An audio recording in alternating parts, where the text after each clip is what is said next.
Hey everyone, this is Tim from YourSixStudios. Today in this video, I'm going to go ahead and show you how to re-download DLC and add-ons on your PlayStation 5. So let's go ahead and jump into the video right now.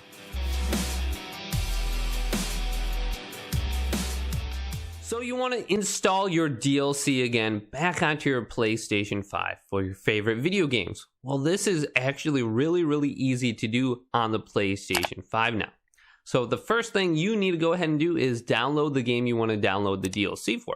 So let's say I have Call of Duty Modern Warfare right here, and I want to go ahead and download an add-on for it.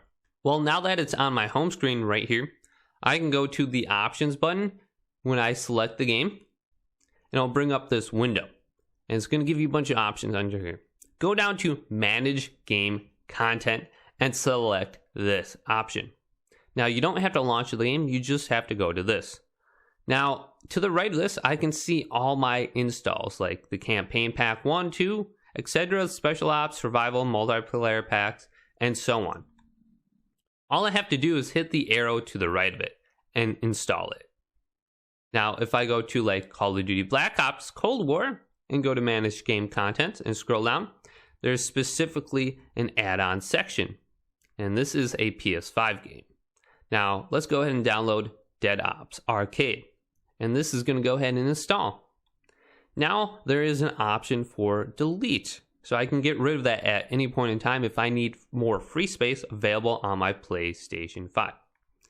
And also on here, there's language data. So if I want to go ahead and install a different language pack, maybe install a Spanish language pack, I can do that right here.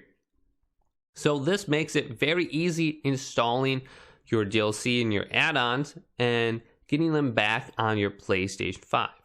So if this quick and easy video helped you guys out, make sure to leave it a big thumbs up and subscribe to my channel down below for more tech help videos coming up next on YourSixStudios.